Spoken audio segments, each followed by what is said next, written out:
신바람 사연 아파트. 오늘의 사연 시작하겠습니다. 안녕하세요.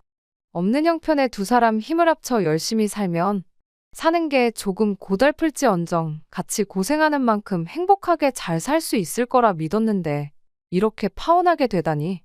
결혼 준비하면서 파혼하는 사람들이 그렇게 많다는데 그게 제 이야기일 줄은 한 번도 생각해 본 적 없었어요. 말씀드렸다시피 저희 집이나 예비 신랑 집이나 형편이 그렇게 넉넉한 편은 아니에요. 굳이 따진다면 저희 집이 예비 신랑에 비해서 조금 더 나은 편이긴 해요.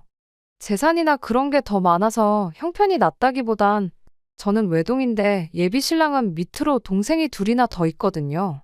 예비 신랑이 취직하자마자 집에서 나와 혼자 지내고 있는 것도 그 이유가 가장 커요. 부모님 집에서 살면 생활비야 조금 덜 들겠지만 동생들 용돈 챙겨주고 부모님 생활비 보태드리고 하면 모으는 돈이 하나도 없겠다 싶었고 차라리 월세 20만 원 내고 혼자 지내는 게 더 싸게 먹힌다는 계산이었거든요. 저도 직장 생활 시작하면서 그때부터 집에서 나와서 살기 시작했어요. 하지만 예비 신랑과는 상황이 많이 달랐죠. 일단 독립해 나올 때 집에는 단순히 출퇴근 문제 때문에 독립을 하는 거라고 설명하긴 했지만 저는 예비 신랑과는 반대로 저희 부모님이 어떻게든 저를 도와주고 싶어 하시는 게 부담이 돼서 집을 나온 이유가 더 컸습니다. 제가 직장이 생긴 만큼 부모님을 도와드려도 모자랄 판국에 괜히 저 때문에 안 먹어도 그만인 고기 반찬 끼니마다 하나씩 챙겨주시려고 하고 어떻게든 제가 월급을 받는 대로 고스란히 모을 수 있게 자꾸만 안 해도 되는 지출을 하려고 하시는 부모님이 반대로 부담이 돼서 집을 나온 이유가 더 컸어요. 20대 중후반, 많지 않은 나이로 결혼을 결심하게 된 게 서로 각자 다른 이유긴 했지만 어쨌든 집에서 나와 독립된 인생을 살고 싶었던 이유도 컸습니다. 게다가 두 사람 다 집에서 나와 살고 있는데 결혼해서 한 집으로 살림을 합치면 얼마 안 되긴 하지만 한 사람분 월세나마 줄일 수 있고 결혼 전에 돈 모아서 결혼하나 결혼하고 나서 돈을 모으나 그게 그거라는 생각도 들었거든요. 결혼하고 나서 돈을 모은다면 가정이 생긴 만큼 저희들도 더 아껴 쓰게 될 테고 양가 집에서도 결혼해서 살림 꾸리고 있는 자식들에게 경제적인 지원을 쉽게 기대하지 못할 테니까. 여러모로 결혼을 하루라도 일찍 하는 게 낫다는 판단이었습니다. 조금 이기적으로 보일지는 몰라도 일단 우리가 당장 돈 얼마 들이면서 생색내는 것보다 한 살이라도 어린 나이에 바짝 고생해서 하루라도 빨리 안정된 가정을 꾸리는 것이 당장 양가 집에 돈 얼마씩 도와주는 것보다 순서가 먼저다라고 생각을 했기 때문이에요. 그렇다 보니 결혼할 때 부모님 도움은 기대도 안 하고 있었습니다. 둘이 있는 돈 없는 돈 끌어모아 월세에 새들어 살지언정 부모님 도움 없이 두 사람 힘만으로 한번 잘 살아보자고 결혼을 준비하고 있었죠. 결혼을 이른 나이에 하기로 한 만큼 저희 주머니 사정이 넉넉한 편은 아니었습니다. 제가 모아놓은 돈이 2천에 일할 때 필요해서 구매한 중고차 한 대가 전부였어요. 예비 신랑은 현금으로만 3천을 가지고 있었고요. 그래도 이쪽 지역이 10평대 오래된 아파트를 전세로 잘 구하면 1억 정도면 들어갈 수 있는 그런 지역이다 보니 둘이서 합쳐 5천이 그렇게 쪼들린다는 느낌은 없었습니다. 대출 5천 받아서 이자 내는 거나 한 사람분 월세 내는 거나 거기서 거기니까 그렇게 월세 낸다는 심정으로 차곡차곡 돈을 모아서 조금씩 집을 넓혀나가면 된다고 생각했어요. 우리 부모님 세대가 그랬던 것처럼 한번 맨 땅에 헤딩 한번 해볼 생각이었습니다. 꿈도 그렇게 큰 편도 아니었어요. 월급 모아서 살 수 있는 집이 요즘 세상에 한계가 있잖아요. 그냥 나중에 아이 둘 낳고 내 가족이서 부족함 없이 살만한 그런 적당한 아파트 구하고 나면 그때부터는 돈 욕심 그만 부리고 그때부터 우리 두 사람 인생도 즐기고 아이들 키우면서 화목한 가정도 이루며 동시에 가족들도 챙기고 그럴 생각이었습니다. 결혼 날짜를 비수기로 잡으면 또 생각보다 많이 아낄 수 있었다 보니 결혼식 날짜 잡는 것도 서두를 게 없었죠. 그렇게 어떻게든 결혼 비용도 한 푼이나마 더 아낄 생각하면서 이리저리 백방으로 알아보면서 한참 결혼 준비를 하고 있었어요. 그렇게 한참 결혼 준비하면서 열심히 인생을 살아가던 중 어느 날 예비 시어머니하고 한번 같이 식사 자리를 갖게 된 적이 있었습니다. 예비 신랑도 그간 바빴던 건지 예비 시댁에 한 달 반, 거의 2달 가까이 발길을 못했던 것 같아 보였어요. 예비 시어머니가 예비 신랑한테 먼저 얼굴 까먹겠다는 말을 꺼내셨고, 예비 신랑도 예비 시어머니한테 요즘 통 바빠서 시간이 나질 않는다며 그간 어떻게 지내셨냐 안부 인사를 물었습니다. 그리고 그 질문에 예비 시어머니가 툭 던지듯 말 한마디를 꺼냈습니다. 이 모든 일의 시작이나 마찬가지인 말이었죠. 니들 결혼한다고 요즘 집 알아보러 다니느라 아주 피곤해 죽겠다고 그런 말을 꺼내왔으니까요. 생각도 못한 말에 저희 둘 다 깜짝 놀랐죠. 집안 형편 힘들다고 땡전 한 푼 받을 생각도 없었는데 난데없이 집을 알아보고 계신다니까 말이에요. 안 그래도 그때쯤 저희가 신혼집 하면 좋겠다고 이래저래 알아보던 아파트가 하나 있었는데 알아볼 필요도 없이 그 집을 해주시면 안 되겠냐 말할까 말까 엄청 고민을 했어요. 왜냐하면 예비 신랑이랑 제가 다니는 회사가 서로 위치가 다르다 보니까 신혼집을 구하는 데 있어서 위치가 중요한 고려사항 중 하나였거든요. 물론 제가 차가 있는 만큼 신혼집 위치가 어디든 간에 조금 유리한 편이기는 했지만 그래도 일할 때도 하루 종일 운전해서 다니는데 출퇴근 거리라도 조금 가까웠으면 싶은 욕심이 있었거든요. 그런데 예비 시어머니는 그런 부분은 하나도 모르는 상황일 테니까 집을 어디에 구해야 하는지는 생각도 못하고 계실 거 아니겠어요? 그래도 일단은 입 꾹 닫고 가만히 있었죠. 그런 거에 대해서 이야기를 꺼낸다면 그건 제가 아니라 아들인 예비 신랑이 물어보는 게 맞다고 생각했거든요. 하지만 예비 신랑은 그날 우리 신혼집에 대한 이야기를 꺼내지 않았어요. 그날 그 자리에서 집에 대한 이야기는 예비 시어머니가 집을 알아보느라 바쁘다고 꺼낸 그 말 한마디가 전부였지요. 그날 식사 마치고 집에 돌아가는 길에 예비 신랑한테 단도직입적으로 물어봤어요. 이왕 집을 해주신다는 거 우리가 알아보고 있는 그쪽 동네로 알아봐 주시면 안 되냐고 말씀드리는 게 어떻겠냐고요. 그런데 예비 신랑이 그건 좀 그렇다며 한 발 빼더군요. 예비 시어머니 예산이 얼마인지도 모르는데 너무 우리 요구사항을 먼저 말하는 게 좋아 보이지는 않는다면서요. 먼저 어머니가 집을 알아봐 오시면 그때 우리한테 해주려는 예산이 얼마나 되는지 그런 게 대충 감이 오지 않겠냐고. 우리 모아놓은 돈도 있고 대출도 받을 계획인데 그런 거 다 감안해서 예비 시어머니가 우리한테 해주려는 돈이 대략 얼마인지 감을 잡고 그때 가서 말을 꺼내도 늦지 않다는 거예요. 그때는 남자친구 말이 충분히 합리적이라고 생각해서 그렇게 하기로 했습니다. 뭐 저라고 당장 2천만 원 가진 게 전부인데 거기다 대고 감이 좋다 배가 좋다 하는 것보다 나중에 결혼했을 때 시어머니와의 관계나 그런 것까지 생각해보면 일단 당장 내 의견을 고집하지 않는 게 좋다는 생각이었거든요. 그리고 저는 그 길로 부모님 댁에 들러서 이 이야기를 전했어요. 저희 부모님께서는 집까지 해준다는데 딸 자식 시집 보내는 입장에 아무것도 안 해서 보낼 수는 없지 않냐며 그 주에 노후 자금으로 준비하고 계시던 적금에 보험도 몇 개 해지해서 현금 4천만 원을 만들어 주셨습니다. 예비 시댁에서 신혼집을 얼마짜리를 해줄지는 모르겠지만 그래도 부모님 돈 4천에 내 돈 2천. 차 한 대 이렇게 가져가면 그래도 26 나이치고 충분히 손 부끄럽지 않게 가져가는 거라 생각했어요. 그런데 또 이렇게 부모님 지원을 받고 나니까 여유가 생긴 만큼 욕심도 생기더라고요. 부모님이 돈을 해주신 만큼 제 돈에 남자친구 돈까지 합치면 거의 1억에 가까운 거금이 되었잖아요. 예비 시어머니가 집을 해준다고 한다 치면 암만 그래도 30평대 아파트를 턱하니 해줄 형편이 안 되는 거 뻔히 아는데 해주셔봐야 저랑 예비 신랑이 알아봤던 그 10평대 아파트 정도 해주시는 게 최대일 테고 그 10평 남짓한 집에 신혼살림으로 1억을 채우는 게 사실상 말도 안 되는 일이잖아요. 예비 신랑 돈은 따로라고 쳐도 앞으로 결혼식 하면 축의금 들어올 것도 있고 결혼 비용으로 나가는 돈도 이래저래 본전은 치게 될 텐데 그렇다고 당장에 1억이나 되는 큰 돈을 그냥 통장에 묶어두고 놀릴 수도 없는 노릇이기도 했고요. 그래서 그냥 예비 시어머니가 집을 알아봐 줄 때까지 기다리는 게 아니라 아싸리 예비 시댁에서 집으로 해주려던 돈에 우리 돈까지 전부 합쳐가지고 이참에 그냥 대출도 하나 받지 않고 적당한 아파트 하나를 매매하면 좋겠다 싶었습니다. 그렇게 하면 예비 신랑과 저희 인생 계획에 있어서 몇 년은 절약하고 들어가는 거나 마찬가지였거든요. 전세로 시작해서 최대한 돈을 모아가지고 더 좋은 집으로 이사 나가는 그 계획에서 시작 단계부터 몇 단계 뛰어넘을 수 있는 건데 이보다 더 좋은 방법이 또 있겠나 싶었죠. 그렇게 예비 신랑에게 우리 집에서도 4천을 지원해주기로 했다는 그 기쁜 소식을 전하며 제 생각도 동시에 이야기했어요.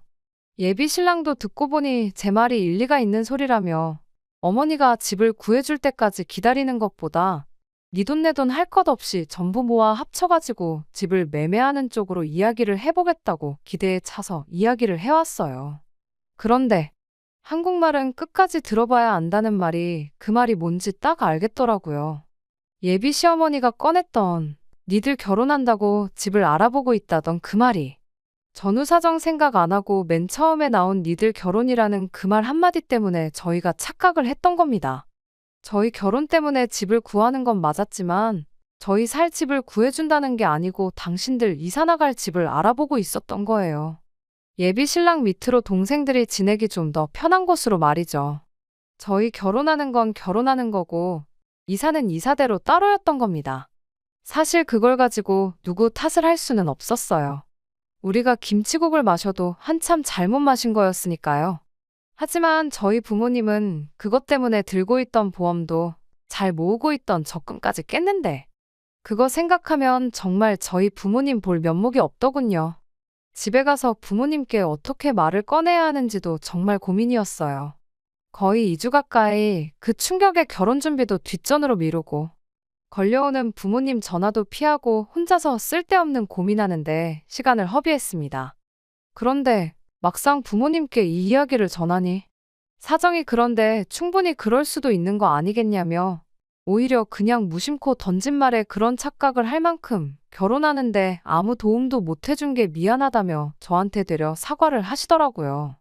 그러면서 그 돈은 이미 그렇게 된 거 그냥 저 결혼하는데 보태주는 돈으로 할 테니 요긴하게 쓰라고까지 하셨죠.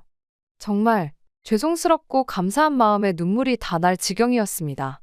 아무튼 그렇게 계획 하나가 잘못 들이킨 김칫국 한 사발 때문에 완전히 헝클어지긴 했지만 저희 부모님의 배려로 결혼 자금은 거의 2배 가까이 늘어나게 된 상황이었습니다. 원래도 제가 이천에 중고차 한 대 대충 1,000만 원 잡고 예비 신랑 돈 3천만 원 이렇게 해서 각자 3천씩 반반 결혼을 하는 거라고 생각하고 있었는데 이렇게 된 거 예비 신랑도 예비 시부모님께 어떻게 상황을 잘 설명해서 조금이나마 지원을 받아왔으면 좋겠다 싶었죠. 그렇게 되면 반반 결혼 맞춰서 하는 거니 어디서 말 나올 것도 없고 그렇게 하는 게 공평한 거니까 말이에요. 그렇게 되면 둘이 각각 7천씩 1억 4천 정도를 해오는 게 되는 거니까. 애초에 계획했던 것처럼 대출금 껴서 신혼집을 전세가 아니라 매매로 들어가면 좋겠다는 생각이었습니다. 그것만 해도 당초 저희 계획에서 한 계단 뛰어넘어 시작하는 거나 마찬가지였으니 말이죠. 당장 신혼살림이야 혼자 살면서 쓰던 거 가져와서 쓰다가 여유 생길 때마다 하나씩 바꿔나가면 그만인 거고 결혼 비용은 축의금 들어오는 걸로 본전은 뽑을 수 있다고들 하니 그렇게 하는 것만큼 또 좋은 방법이 없겠다 싶었거든요. 그런데 제가 결혼이라는 걸 너무 쉽게 생각했었나 봅니다.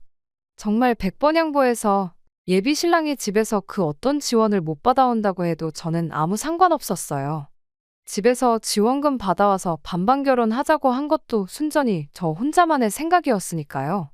애초에 집에서 아무 지원을 받지 않고 결혼하기로 한 건데 이제 와서 집에 가서 4천만 원 받아오라고 한다면 예비 신랑 입장에서는 충분히 난감할 수도 있다는 생각이었습니다.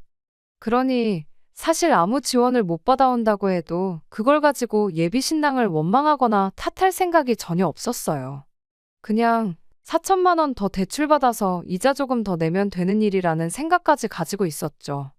그런데 혹시나 싶어서 꺼낸 지원금 이야기에 오히려 예비 신랑은 제가 생각했던 것과 정반대의 반응을 보여왔습니다.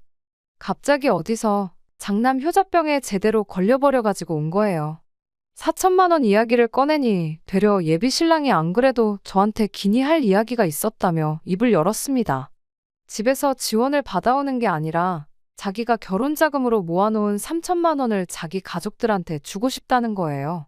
그게 무슨 소리냐 했더니 자기가 너무 돈 생각만 해서 여지껏 가족들을 너무 모른 척 했던 것 같다는 겁니다. 이제 와서 부모님이 왜 이사를 가시는 건가 생각해 봤다는 거예요. 자기가 집을 나가 산 지도 어언 3년 차가 되어 가는데 동생들 편하게 해주려고 이사를 가는 거면 갔어도 진작에 갔으면 됐었다는 거죠. 그래서 그 이유를 예비 시어머니한테 여쭈어 봤는데 어머님 대답이 이랬답니다. 혹시나 예비 신랑이 혼자서 사는 게 너무 고달프고 힘들면 집에 돌아오고 싶어 하지 않을까봐 이사를 못했다는 거예요. 예비 시댁이 예비 신랑이 다니는 회사랑 거리가 그나마 가까운 편이거든요. 말인즉슨 동생들 공부 때문에 이사를 하게 된다면 동시에 예비 신랑 네 회사랑 거리가 크게 멀어진다는 거죠. 그럼 예비 신랑이 혼자 지내는 게 힘들어서 집에 돌아오기로 결심했을 때 회사까지 거리가 멀어진 만큼 몸이 고생을 한다는 소리인 거고요. 그런데 이번에 결혼을 하기로 한 만큼 더 이상 남자친구가 돌아올 집이 필요가 없어진 거나 마찬가지니 그제서야 어머님이 다른 두 자식들 지내기 편한 곳으로 이사를 나갈 결심을 하셨다는 겁니다. 자기는 그간 가족들한테 돈 얼마씩 쓰게 될 게 싫어서 집을 뛰쳐나온 건데 정작 내 가족들은 자기 때문에 불편하고 힘든 거 감수하고 버티고 있었던 거 아니겠냐고. 한동안 그거 생각하니 밥도 잘 안 넘어가고 그랬다더라고요. 그러다 제가 부모님께 예비 시어머니가 알아보고 있다던 집이 우리 신혼집이 아니라 새로 이사갈 집이라던 말을 어떻게 꺼내야 하나 고민하던 그 사이에 예비 신랑은 어머님을 따라서 가족들과 새로 이사가기로 했다는 집을 따라다녀왔다는 겁니다. 위치적으로 보나 뭘로 보나 먼저 살던 집보다 좋았는데 딱 하나 마음에 걸리는 게 있었다는 거예요. 그 집에 먼저 살던 사람이 아파트가 지어졌을 때부터 여지껏 쭉 그 집에서 살았답니다. 어르신분이라 집이 썩어가는데도 아랑곳하지 않고 집 한 번 안 고치고 쭉 말이에요. 그래서 집골이 아주 말이 아니었다는 겁니다. 벽지 여기저기 가구가 놓여있던 자리 뒤쪽으로 곰팡이가 쓸어있고 샤시도 녹이 슬어서 썩어있다고 해도 무방할 정도로 말이에요. 그래서 생각한 게 얼마 못 모아놓은 자기 돈이나마 가족들한테 전부 주고 싶다는 겁니다. 그 돈으로 집 고쳐서 살라고 말이에요. 곰팡이 쓸어있는 부분은 벽지로 새로 덮는다고 나아지는 게 아니라더라고. 그게 또 건강에도 그렇게 안 좋다지 않냐면서 결혼하면서 마지막으로 가족들한테 큰 거 선물 하나 해주고 싶다는데 마음이야 이해가 가지만 어이가 없었어요.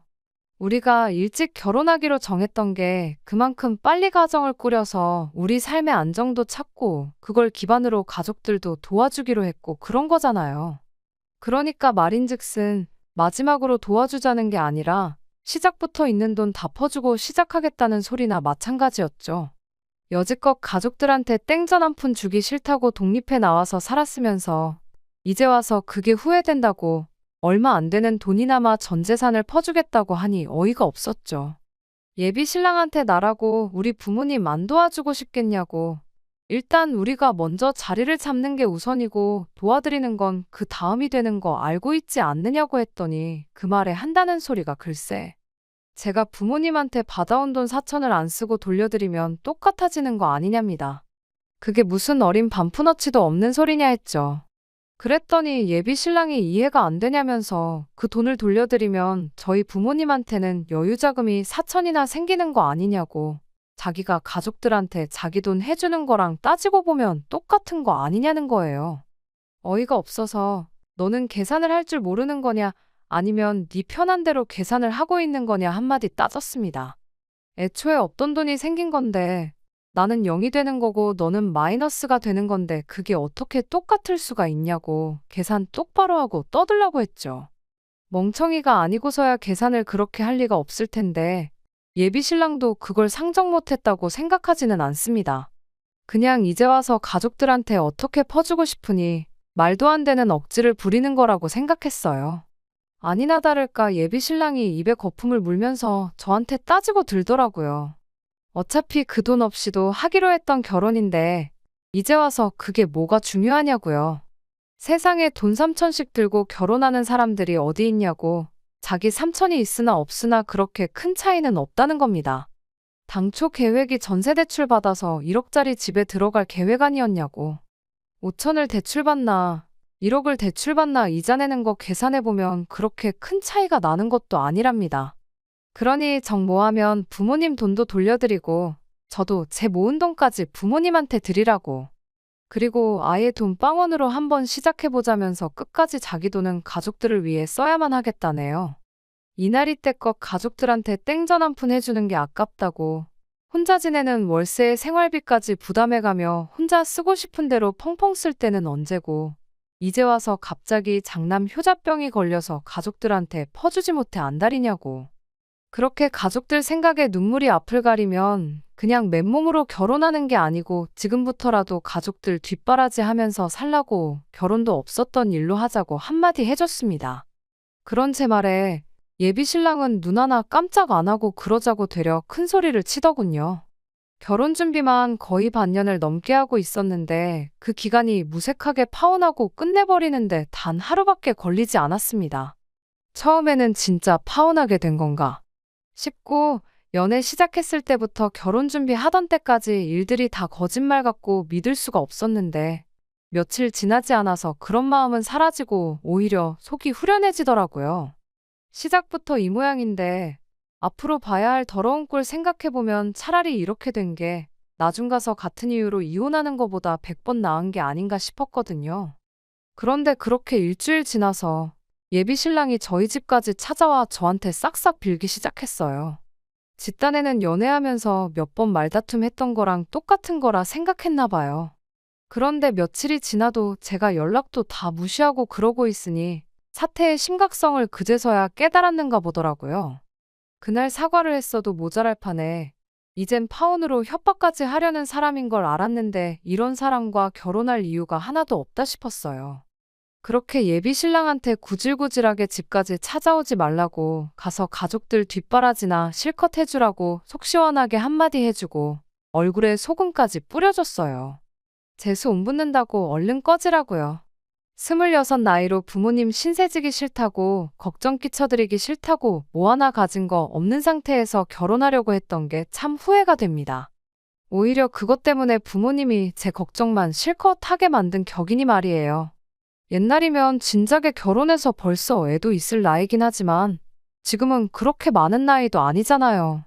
어린 나이로 이혼녀 딱지 달고 사는 것보다야 이렇게 파혼해서 인생의 두 번째 기회를 얻은 게 오히려 다행이다 싶습니다. 늦은 나이도 아닌데 천천히 제 능력 쌓아가고 좀 더 준비해서 그 인간보다 좀 더 제대로 된 동반자를 찾으려고요. 예비 신랑은 끝내 자존심 지키려고 했던 건지 여태 모은 돈으로 끝내 가족들 새로 이사간 집 리모델링을 해줬는가 보더라고요. 아들이 파혼까지 해가며 고쳐준 집인데 아무쪼록 가족들이 알콩달콩 그 집에서 행복하게 지냈으면 좋겠습니다. 끝까지 들어주셔서 감사합니다. 오늘의 사연은 여기까지입니다. 구독과 좋아요, 알람 설정 부탁드리고 더 좋은 사연으로 다시 찾아뵙겠습니다. 감사합니다.